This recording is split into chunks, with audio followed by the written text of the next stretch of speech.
Hello and welcome back to my office. This is the second attempt at recording this. My first attempt was using my brilliant new Apple iMac, and I recorded a 20-minute long conversation which was extremely good, and it's on there, but can I get it to export to YouTube or Patreon or anywhere? No. So I think I've just basically wasted 3/4 of an hour of working, talking, video editing and everything else.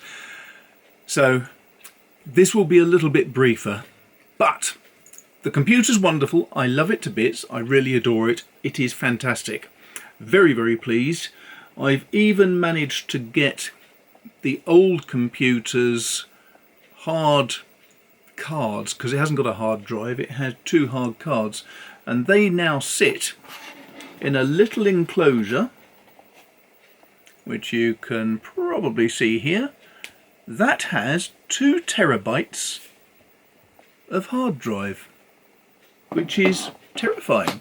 But the new computer, because it's 24 inches, the old one was 27 inches, but I don't feel that this is any smaller. It feels the same sort of size because it's just moved forward towards me a little bit, but it takes up so much less desk space. So now my desk has radically altered. I've got my research books sit alongside it. I have my UPS, if you can see it here. Oh, press the button and it lights up down there. UPS, which actually had to get used this week. I've got other books all the way round here, and I hope that was all in focus. I've just realised wearing my glasses it doesn't look as though I was, but hopefully it will be. Right, so what have I been up to for the last month? Well, getting the computer sorted, backing up loads of photos and all the data and everything. That's taken a lot of effort. Because it's a new computer, my video editing software has changed as well. It's now DaVinci Resolve 17 instead of 16, which has a lot of very powerful little tweaks in it, and they're giving me a few headaches. Never mind, we'll get over it. I have received from Seven House notification of a new large print version of Death Comes Hot and a paperback version. So if any of my Patreons are interested in some books, I can provide them. Isn't that nice?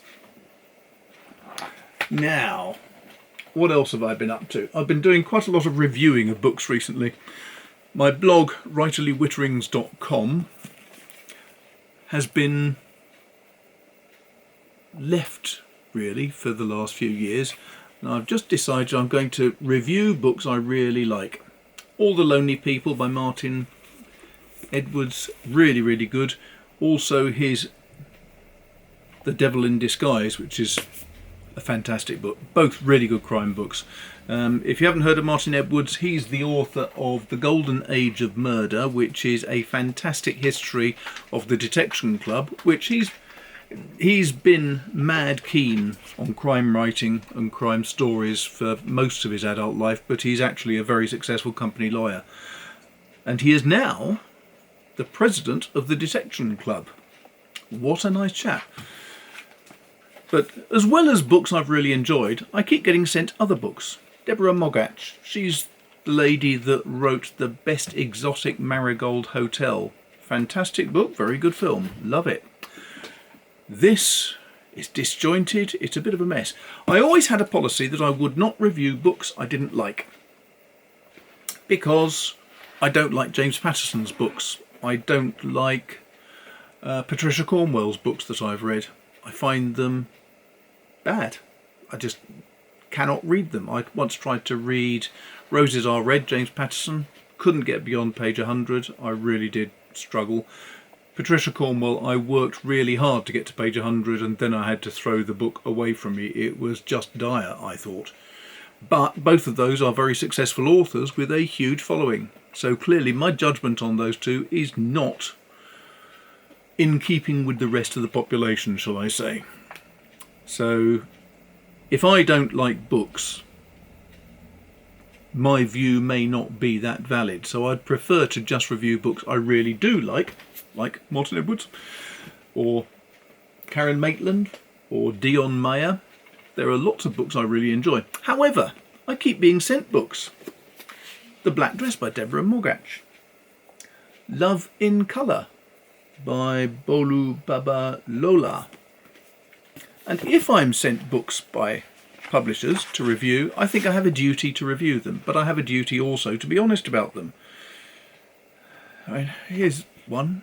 It's a memoir by this actress who was in the Harry Potter series of films, and I'm sure she's a delightful lady, and I will review her book if I'm asked to. However, if I don't like a book, I think I've got a duty to the readers to be honest and say I don't like them. I think it's only fair, don't you? So I'm going to be doing more and more reviews. There's quite a few that I've got scheduled coming up on writerlywitterings.com, and if you're interested in book reviews, you may get some ideas of books to read there. They're not all non-fiction. I have non-fiction and fiction there, and so you can see the sort of books I read for research purposes. One of the latest ones was a fantastic book called Midnight in Peking. That'll be coming up in a couple of weeks. Very, very good book. I'd highly recommend it. What else have I been up to? Well,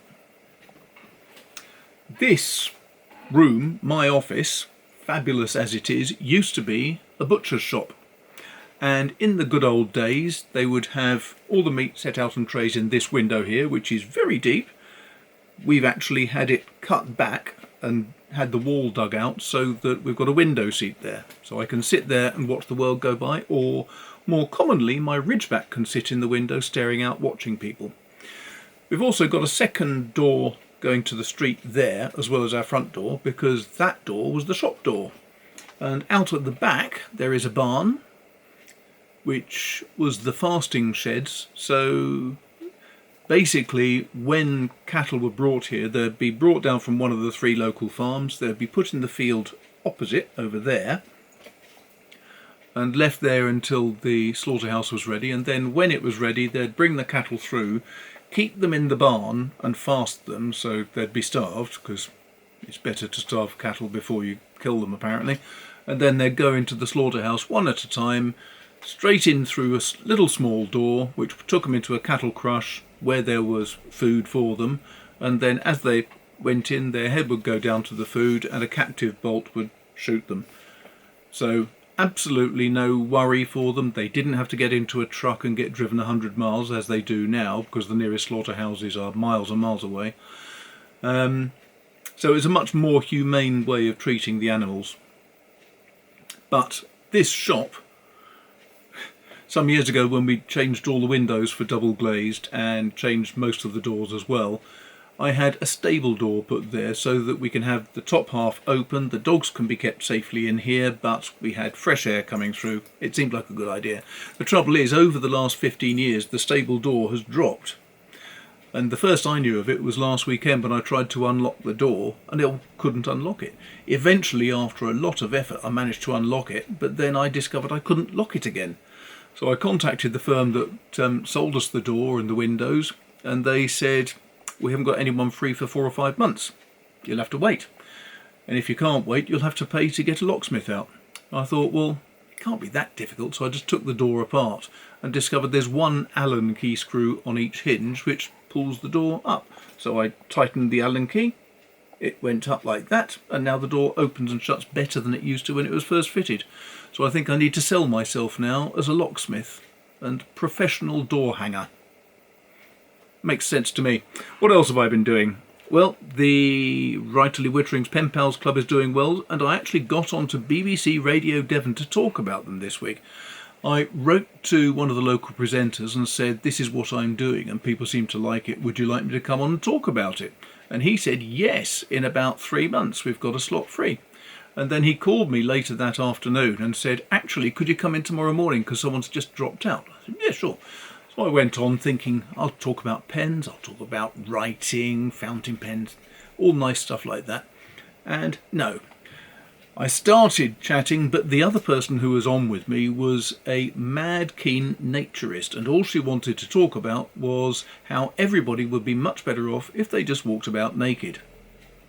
This was a little bit confusing for me, but I thought, okay. And at one point, one of the presenters asked me, well, Michael, would you consider doing things like this? And I, being fairly self-deprecating, said I wouldn't inflict the sight of my body on a whole load of other people. At which this flaming woman jumped down my throat and said, you're just insulting everybody else because you're saying that no one else should... you're body shaming people, she said. That's right, body shaming. And you should... And I tried to point out, no, I was talking about myself and I wouldn't inflict my body on other people, but she wouldn't listen to that. And at the end of the conversation, basically I hadn't got a word in edgeways, and the presenters did ask me for a few points, which she disagreed with robustly. So at the end of the conversation, I think they felt quite sorry for me having jumped into the breach at short notice, and they asked me to go back on in a couple of months. So it'll all work out in the wash. It'll all be good fun. Pens, I've been working with Conway Stewart, as you'll have seen if you've looked at the YouTube. This is just a gorgeous little pen. Really is. It's a lovely acrylic, very pretty. Focus, please. Come along, camera, focus. I tried to get it to focus close, it won't. But this is gorgeous to look at, and the nib is just stunningly lovely. Now, I've spoken to Conway Stewart, and very kindly they've said that they'll let me have one of these nibs for my old Conway Stewart Indiana Jones. So I'm going to send that back to them, and they're going to swap the nib out for me. But really lovely, lovely nib. Soft, easy, just delightful to use. So I'm looking forward to getting the old pen back with this new nib. And apart from that, what am I doing? I'm planning the next Blackjack series. Next Blackjack book, I should say. Number 7 in the series. And I'm also planning lessons for the summer writing school at Swanwick, which is going to take a lot of time because I want to make sure that that's... I've got to have 4 one-hour slots, which I can then use not just at Swanwick, but also use at other writing schools like Arvon. Because if I'm going to design a course like this, it makes sense to have it portable to other locations. That should be good fun. I've enjoyed doing teaching before now, and it's usually gives me really quite a big buzz just seeing other people taking on ideas when you start to try to help them. And in fact, I'm considering, and I would like your view on this, I'm considering having a separate section within Patreon for a small number of people who need help with their writing. So if you think you'd be interested in some kind of mentoring system, I'd probably have to pitch it at about £50 a month. I understand that normal mentoring schemes are about £200 a month, but I don't want to rip people off, and I also don't want to detract too much from my own work. So this would be a different level where I would offer a video conversation about the work, I'd do some analysis of the work, I'd make suggestions about where it could possibly be improved.